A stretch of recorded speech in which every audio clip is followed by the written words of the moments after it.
A normal school day suddenly turns into a nightmare. In the middle of the class, a strange red doll suddenly comes to life. It tells the students that they must play a game, but this is not a normal game. If anyone makes a mistake, they die instantly. No one understands who is controlling these deadly games.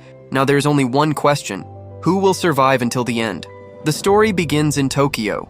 A high school boy named Shun Takahata is known for being very smart, but because everything in life feels too easy for him, he is always bored. One day, feeling tired of his boring life, he quietly asks the gods to give him something exciting, something challenging, but he never imagined his wish would come true in such a terrifying way. Suddenly, a strange Daruma doll appears in the classroom. At first, everyone thinks it is just a toy, but in the next moment, the doll starts moving and announces the game. The game is simple: red light, green light.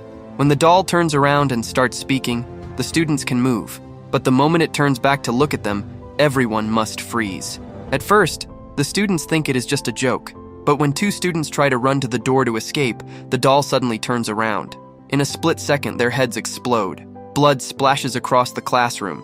Everyone freezes in horror. The door is locked. No one can escape until the game ends. Now the students finally understand this is a game where one small movement means instant death. Panic spreads everywhere. Some students start crying. Others scream in fear. But one boy named Satake quickly realizes what game they are trapped in. He tells everyone that this is the Japanese children's game called Daruma-san ga Koronda. The doll will turn its back and repeat the phrase again and again. While it is speaking, the students can move closer to the button near the teacher's desk. But the moment the sentence ends, the doll will turn around. And if anyone is still moving at that moment, their body will instantly explode into thousands of small red balls. The classroom is filled with fear. Everyone is shaking and crying. No one knows what to do. But then Satake speaks up again. He says he might know a way to end the game. He points at the back of the Daruma doll and tells everyone there is a button there. If someone presses that button, the game will stop. Hearing this, one student decides to take the risk. While the doll is slowly speaking the game phrase, the student suddenly runs toward it, hoping to reach the button. But the doll quickly realizes what he is trying to do. Suddenly, it finishes the sentence very fast and turns around. The student is still moving. In the next second, his head explodes like popcorn. Blood splashes everywhere again. Now the students notice something even worse. On the back of the doll, there is a timer counting down, and there is less than 1 minute left to finish the game. Panic spreads even more. Many students lose control and start running toward the doll, hoping to press the button first. But because they move at the wrong time, the doll keeps turning around, and their heads explode one after another. In just a few seconds, almost the entire class is gone. With only 10 seconds left, only 2 students are still alive, Shun and Satake. Realizing they have no choice, they decide to work together. Satake quickly bends down and tells Shun to jump on his back so he can reach the button. Shun jumps forward at the perfect moment. With only 1 second left on the timer, he manages to press the button on the doll's back. Immediately, the Daruma doll stops moving. It calmly announces that the game is over. Shun and Satake both feel relieved. They smile and start celebrating, thinking they survived together. But in the next moment, boom, Satake's head suddenly explodes. Shun freezes in shock. The doll then announces in a cold voice that only the person who pressed the button wins the game. Since Shun was the one who pressed it, he is the only winner.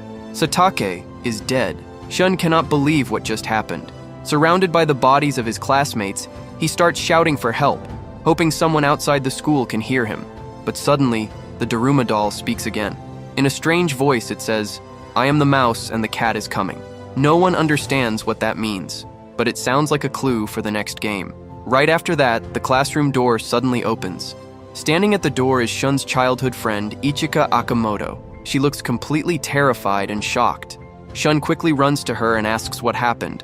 Ichika explains that she also played the same Daruma game in her classroom. But in her case, when she pressed the button, all of her classmates died instantly. Hearing this, Shun realizes the same thing happened to him. Both of them are shaken. They decide they need to call the police right away. Shun quickly takes out his phone, but there is no signal at all. Still hoping to escape, they decide to leave the school and ask for help outside. But when they try the doors, they discover something scary. Every door in the school is locked. The only door that is open leads to the gymnasium. With no other choice, Shun and Ichika walk inside. The moment they enter, the door behind them suddenly slams shut. They are trapped again. But this time, they are not alone. In the center of the gym, several other students are already standing there. Some of them are even wearing rat costumes. As Shun walks closer, he notices strange Japanese words written on the floor. After reading them carefully, he realizes they are the rules for the next game. The message says, "Give the bell to the cat to win." Just as everyone is trying to understand what that means, one of the students wearing a rat costume warns the others. He says everyone should quickly put on a rat costume because they have no idea what will happen to the students who don't. Before anyone can think too much about it, the ground suddenly opens up in the middle of the gym. From the hole, a giant Maneki Neko statue, a huge lucky cat, slowly rises up. At the same moment, music starts playing. Suddenly, the giant cat comes to life. Without warning, it moves forward and swallows one of the students in a rat costume in a single bite. Everyone starts screaming. The students panic and run in different directions while the giant cat begins chasing them around the gym. At one moment, the giant cat moves toward Ichika. Shun thinks she is about to be eaten, but strangely the cat doesn't attack her. Instead, it suddenly turns its head and stretches its long spring-like neck across the gym, and swallows several other students wearing rat costumes. While running across the court, Ichika notices something rolling on the floor, a bell. At the same time, Shun sees something important. Around the cat's neck there is a collar, and hanging from it is a basketball hoop. Suddenly the message written on the floor makes sense. "Give the bell to the cat." Shun quickly tells everyone about the bell. One student from the basketball team grabs it and asks Ichika to pass it to him. He throws the bell toward the hoop with perfect aim. But just before the bell goes in, the giant cat blocks the shot. Then it throws the bell back with huge force, smashing the student against the wall and killing him instantly. After that, the cat looks straight at Shun, but strangely, it still doesn't attack him. Instead, it turns and eats another student wearing a rat costume. At that moment, Shun finally understands something important. The cat is hunting the mice. He quickly shouts to everyone to take off their rat costumes. The students quickly remove them, thinking they are finally safe. But suddenly, the cat starts moving again, and now it begins attacking everyone, costume or not.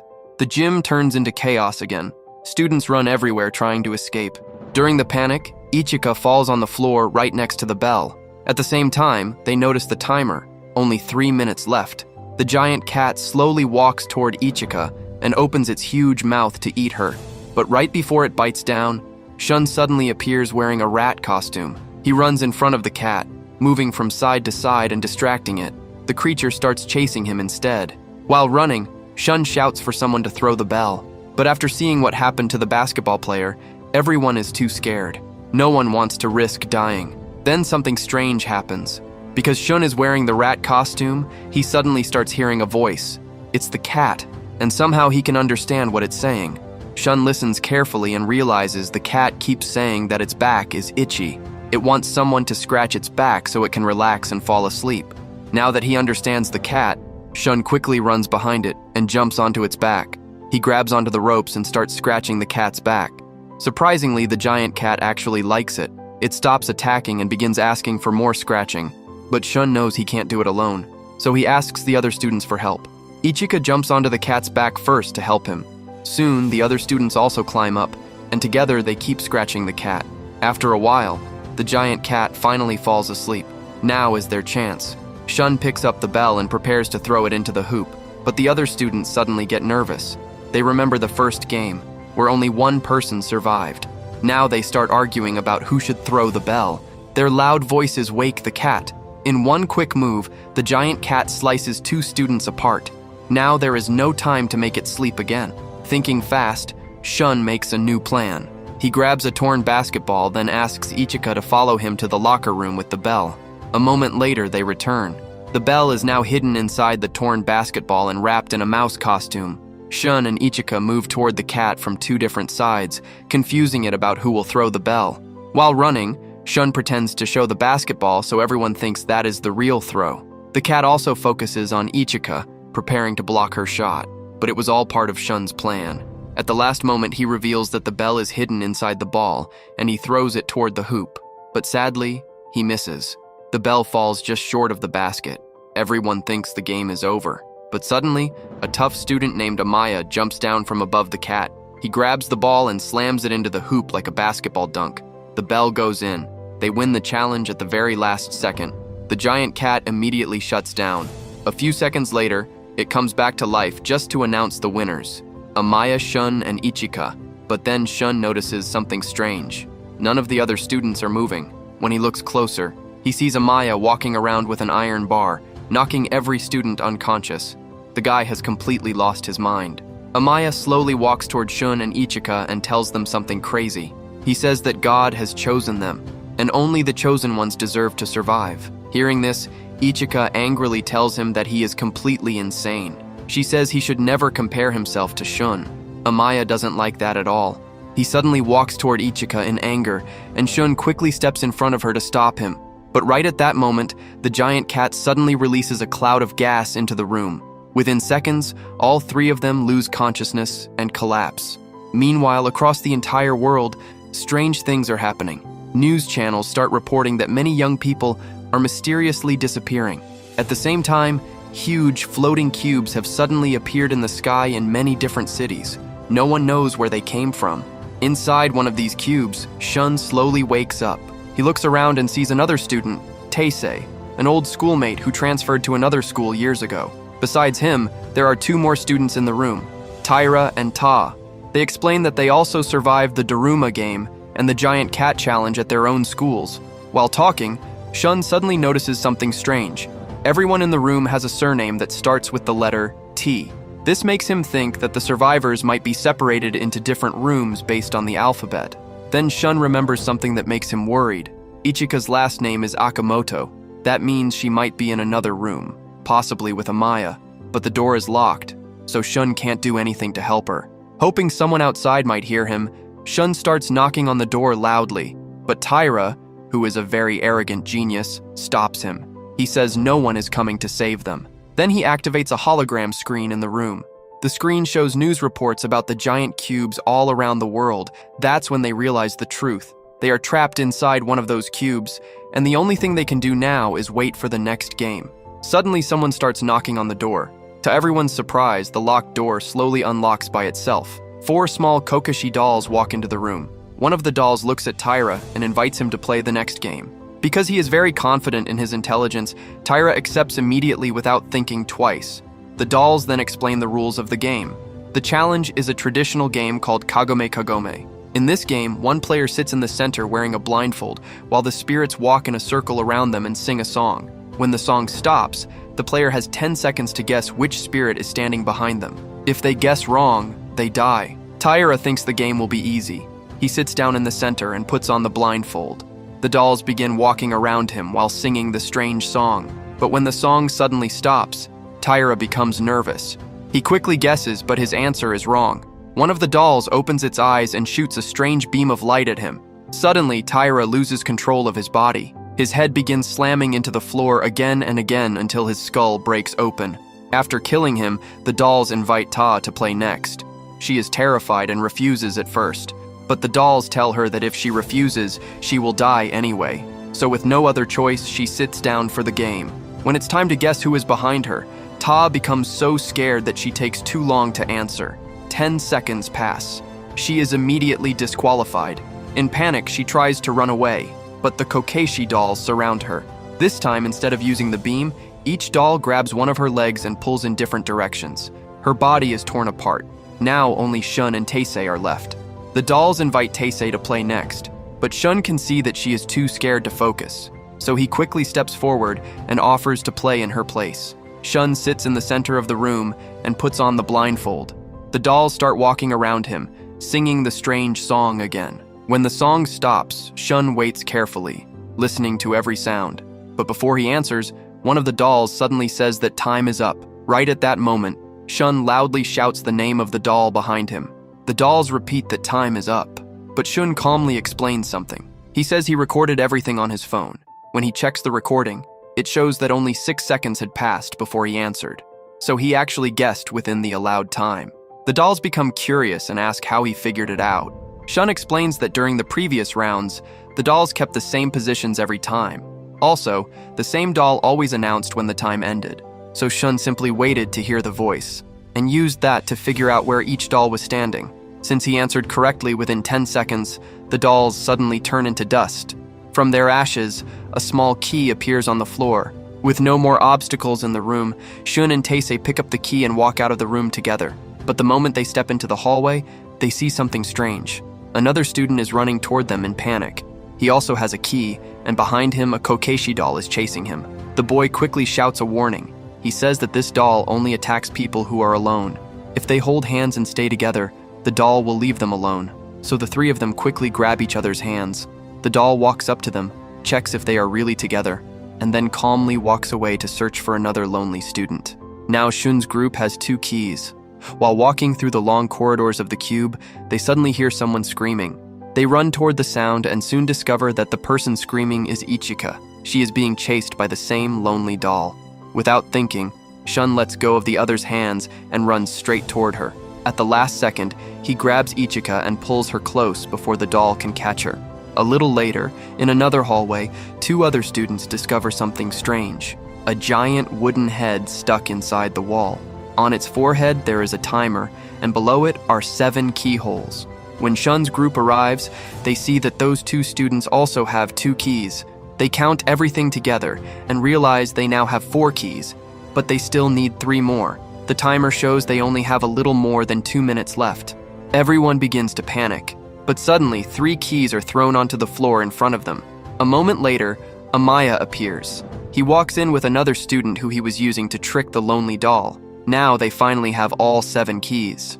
But before they move forward, Amaya suddenly knocks the other student away like he's nothing.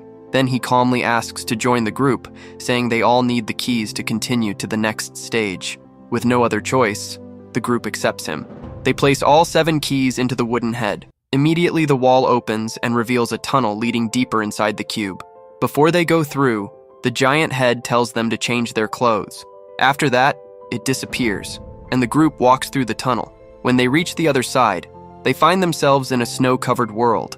Suddenly, the ground begins to shake. Then they see the reason. A giant polar bear is snowboarding down the mountain, doing tricks like a professional athlete.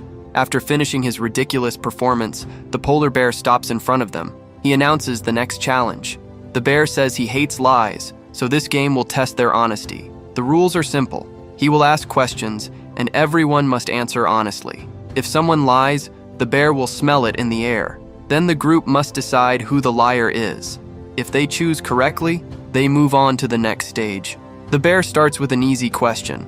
He asks everyone, "What is your favorite food?" The group relaxes, thinking the game will be simple. Everyone answers. But right after that, the bear begins sniffing the air. Then he says he smells a lie. Because someone broke the rule, the group now has 2 minutes to decide who lied.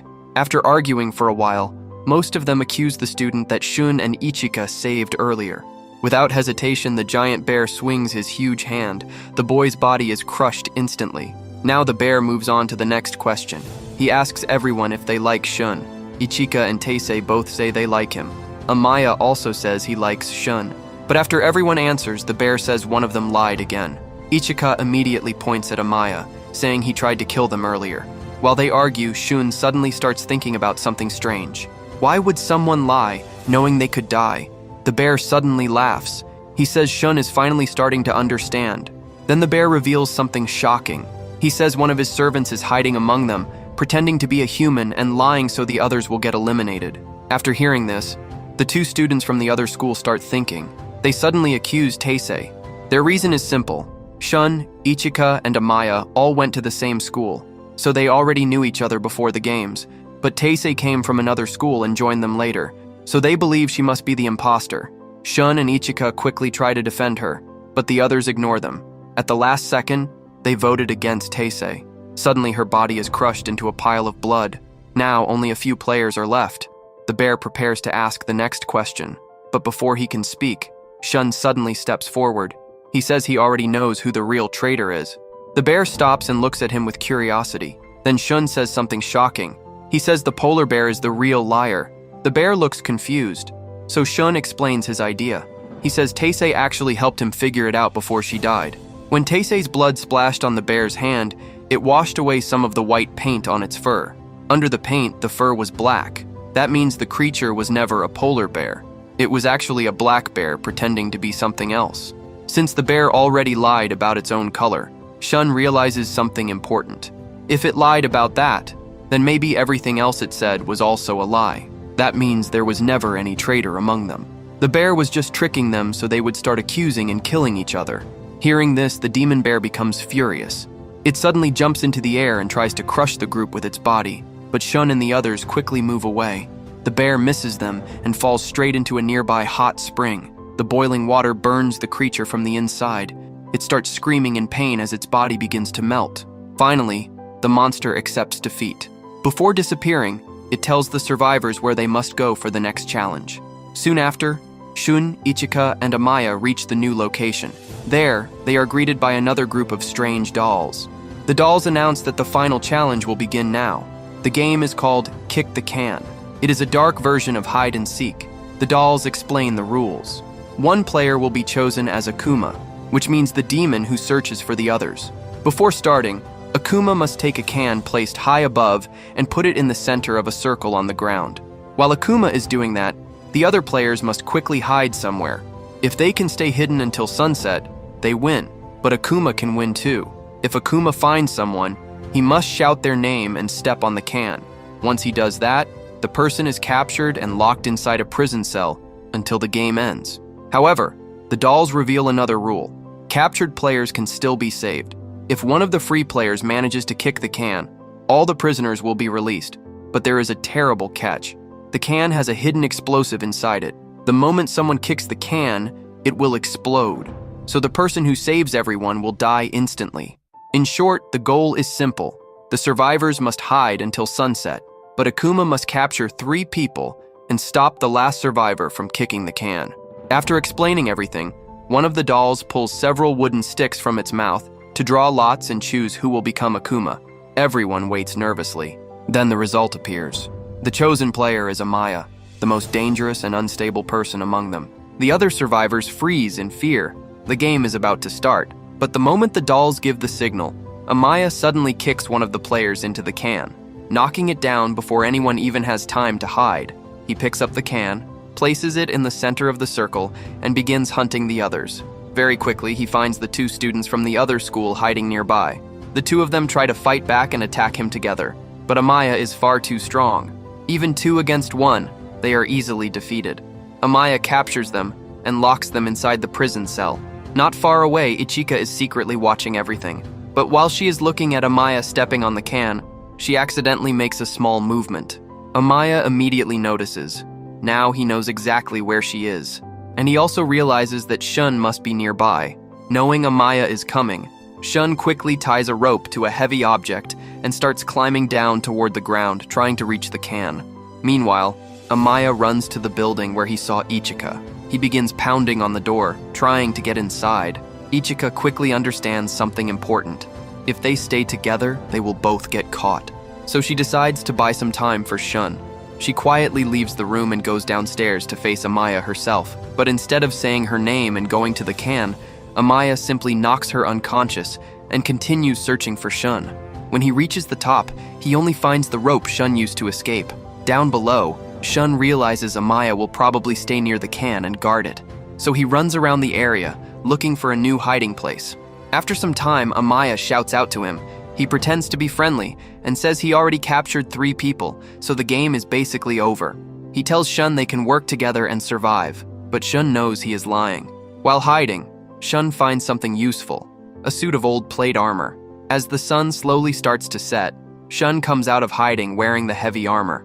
His plan is to use it to protect himself from the explosion when he kicks the can.